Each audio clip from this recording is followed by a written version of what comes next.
Mike Brant, originally named Moshe Michael Brand, came into a world marked by displacement and survival on February 1, 1947, amid the barbed wire confines of a British internment camp in Famagusta, Cyprus. His parents, Fischl Brand from Belgorod, Poland, a resilient resistance fighter who had battled Nazis alongside the Red Army, and Bronia Rosenberg from Lodz, a Holocaust survivor who endured the horrors of Auschwitz, had met in the aftermath of World War II in a displaced persons camp in Bavaria. Their union was forged in the shadow of unimaginable loss. Bronia's father gassed in the camps, her mother starved to death, while Fischl, 2 decades her senior, carried scars from guerrilla warfare. Attempting illegal immigration to mandatory Palestine via the Aliyah Bet route, their ship was intercepted by British forces, leading to their detention in Cyprus. It was in this makeshift prison of tents and uncertainty that Moshe was born, a symbol of fragile hope amid exile. 7 months later, in September 1947, the family was released under a British quota and arrived in the newly forming state of Israel, settling first in Kibbutz Gvat before moving to Haifa's modest neighborhoods. They lived humbly on streets like Kibbutz Galyoyat and later Partizanim in Kiryat Eliezer, with Fischl working municipal jobs and Bronia managing the home. Young Moshe, silent until nearly 6 years old, found his voice not in words but in melody, humming synagogue prayers and drawing intricate sketches that revealed an inner world rich with emotion. His childhood was overshadowed by his parents' unspoken traumas.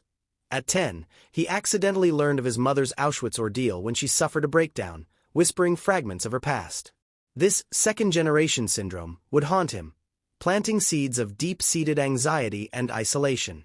School proved challenging. He was restless, socially withdrawn, and at 13, he moved to Kibbutz Gesher in the Jordan Valley for a year of agricultural work and study, seeking structure away from home. Returning to Haifa, he took odd jobs: ice cream vendor, garage hand, museum guard at the clandestine Immigration and Naval Museum, all while nurturing dreams of stardom or, paradoxically, a life as a wanderer.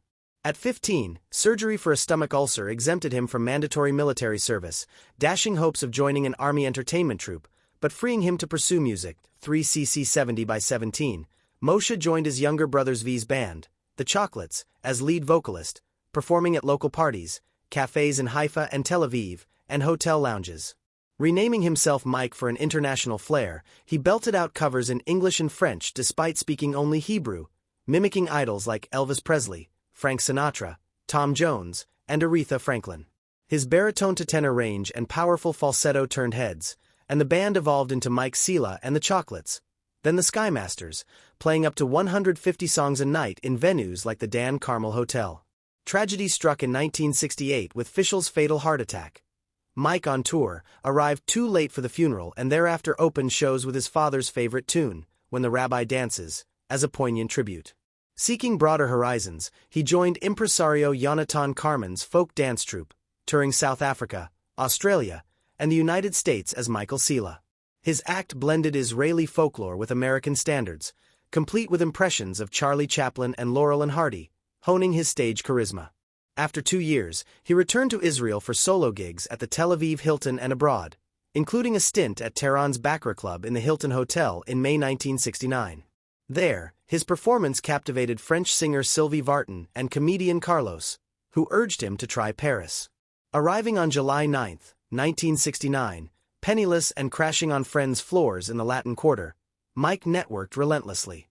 Within 10 days, he met producer Gene Renard, famous for launching Johnny Hallyday, who was stunned by Mike's rendition of George Gershwin's Summertime.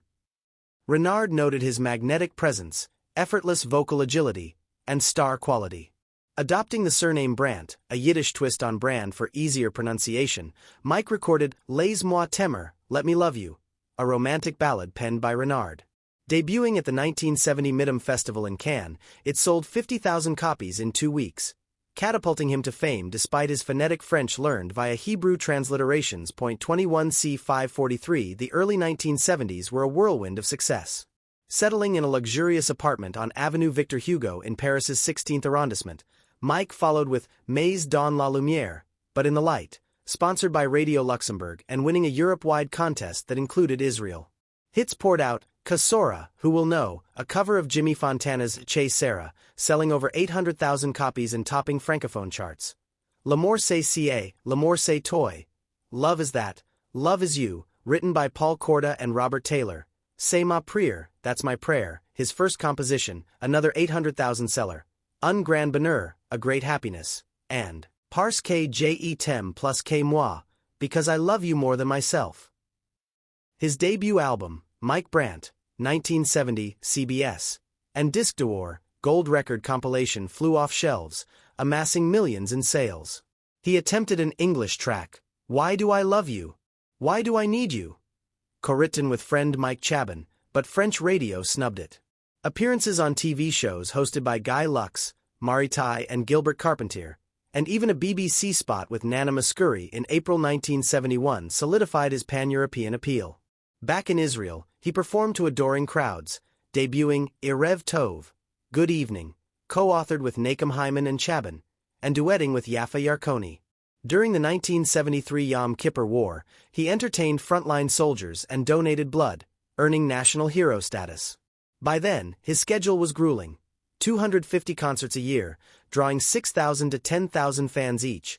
From Olympia in Paris, his 1971 debut there drew mixed reviews but sold out, to international tours. Yet beneath the glamour lurked darkness. A February 1971 car crash in Adignat left him with severe skull fractures, requiring months of recovery amid media frenzy over his bandaged appearances. More profoundly, depression gripped him, fueled by loneliness in fame's spotlight, the weight of his parent Holocaust legacy, and a sense of imposture. He preferred jazz and English, crooning over the schmaltzy French pop foisted upon him. 75-51 personal relationships offered fleeting solace. Early loves included Sarah Itzkovich in Haifa, defying age gaps with quips like, "Love isn't a calendar," and Michael Tal in Tel Aviv. In Paris, a Danish flight attendant girlfriend ended bitterly, exacerbating his isolation. Surrounded by groupies yet craving a simple family life in the countryside, he formed bonds with peers. Dalida, who offered him an Olympia opening slot, Charles Aznavour, and Johnny Hallyday, who advised rest in Geneva. Manager Simon Wagentraub and producer Alain Krief managed his career, but tensions simmered, rumors of exploitation, shady dealings in art trafficking, or even Mossad ties swirled. Mike's mental health deteriorated. Diagnosed with depression in Geneva, he confided in friends about exhaustion from 200-plus gigs in 1973 and the post-Kippur War trauma. He halted psychotropics fearing side effects, and incidents mounted, smashing a dressing room mirror in Cambrai, abandoning a concert after 4 songs before 4,000 fans in May 1974. A burglary stripped him of family photos, jewelry from his mother, and personal mementos, deepening despair. On November 22, 1974, in Geneva's Hotel de la Paix, a heated argument with Wagentraub, allegedly taunting him to jump from the 5th-floor window, culminated in Mike's first suicide attempt. He survived with a fractured skull, broken legs, and delirium evoking concentration camps, his shoe heel catching on a lower ledge mitigating the fall. Hospitalized without proper psychiatric follow-up, he reduced tours to focus on recording Dis Louis, Tell Her, a French adaptation of Maurice Albert's Feelings by Lulu Gast, .04448F, releasing singles like Kapura Louis Dyer, Who Can Tell Her, and Elle garde ses d'enfant, She Kept Her Child's Eyes, by Richard Seff and Michelle Jordan, in early 1975. Mike seemed poised for resurgence. But on April 25, 1975, the very day his new album hit stores, he plummeted from the 6th-floor window of an apartment on Rue Erlanger in Paris's 16th arrondissement, owned by friend Jean Cacchi. Pronounced dead at 11:40 a.m. en route to Ambrose Père Hospital, aged 28, his death shocked the world. Official ruling: suicide, amid reports of a frantic phone call and balcony stumble. Yet controversies persist. Some theorize murder, pointing to Wagentraub's provocative words, entourage disputes, including a Yiddish argument with Mike's mother leading to her fatal heart attack, or external pressures like fan hysteria, Munich Olympics fears, or illicit activities. Wagentraub died mysteriously in 1978, shot in the Bois de Boulogne, and Krief by suicide in 1984, subway tracks, fueling conspiracy whispers. No drugs were found in autopsies, but the oppressive success and unhealed traumas are cited as culprits.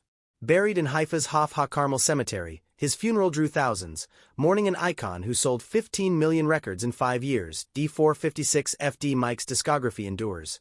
Albums like Touts Les Couleurs, 1974, peaking at #1 on Polydor, Compilations such as Laisse-moi t'aimer, Le Miller de Mike Brant, 2000, M.I., also topping charts. And hits sampled by artists like Havoc in Mobb Deep's Live It Up, RZA for Wu-Tang Clan, and Eminem in Crack a Bottle. His vocal prowess, seamless shifts from deep baritone to soaring falsetto, influenced the chanteur à manettes archetype of 1970s French pop. Legacy tributes abound. Fan clubs with over 220,000 members host annual graveside ceremonies. A Paris square named Place Mike Brant in 2018, a Haifa Boulevard in 2020. Stage productions include the 1991 Jerusalem musical Laisse-moi t'aimer, Tel Aviv's 2008 play Mike, the 2010 Paris comedy musicale Les Nous t'aimer, winning a Molière, and 2017's holographic hit Parade. Documentaries probe his enigma. Erez Laufer's 2003 film exploring his death, inspired by Laufer's childhood memory, Jean-Pierre Rey's 2004 La Nuit de deux Couteaux, leading to a defamation suit win in 2005, Charles Villeneuve's 2006 piece, and France 2's 2008 Un jour, un destin, Mike Brant, L'icône brisée. Books dissect his story. Hubert and Georges Baumann's 1975 La vraie vie de Mike Brant, prefaced by Claude François, Fabien Roche's 1989 Mike Brant, Le Prix de la Gloire, and Alain Guy Acnon's 2010 Mike Brant, Le Chant du Désespoir, among others like Jacques Mazot's 1997 Les Destins Brises de la Chanson. A planned biopic announced in 2014, starring Omer Dror, stalled but underscores enduring fascination. Exhibitions, like Haifa City Museum's 2019 Mike Brant, Till Body Crumbles, display personal artifacts, letters, photos, stage outfits, revealing his vulnerabilities. In his final months, confiding loneliness to confidants, Mike sought help but found none sufficient. His niece Yona later pondered the unresolved mysteries, while fans cling to his music's emotional depth. From Cypriot camp to Parisian tragedy, Mike Brant's arc embodies meteoric rise and shattering fall, a voice silenced too soon yet resonating eternally. Digging into his influences, synagogue hymns and jazz standards shaped his style, preferring Sinatra's swing over imposed ballads. Early Haifa gigs built resilience. International tours expanded horizons. Paris arrival sparked reinvention. Renard's production polishing raw talent. Hits like Rain Chouan Larm, Just a Tear, over 800,000 sold, Capture Heartache, Tout Dawn, Tout Repris, All Given, All Taken Back, 400,000 plus, reflected volatility. 1974 singles, VNCE Soir, Come Tonight. C'est comme si que je t'aime, That's How I Love You. On essaie retrouve par hasard, We Meet by Chance, sustained momentum. Post-attempt, Dis Louis recording showed fragility. He stood mic-bound, headphones on, voice trembling with unspoken pain. Death Day irony. Album release promising renewal, instead eternal silence. Controversies. Some blame Wagentraub's taunt, others systemic exploitation. No Mossad proof, but wartime visits fueled speculation. Heritage. Amaury Vassalai's 2014 tribute album. Dr. Dre's 2009 sample of Mais dans la lumière. Personal relics in exhibits humanize him. Love letters, drawings from childhood. Brothers V and Mother Bronia, dying 1983, preserved memories. Fans' pilgrimages keep spirit alive. Tragic in brevity, his life warns of fame's toll, yet celebrates a talent that bridged cultures.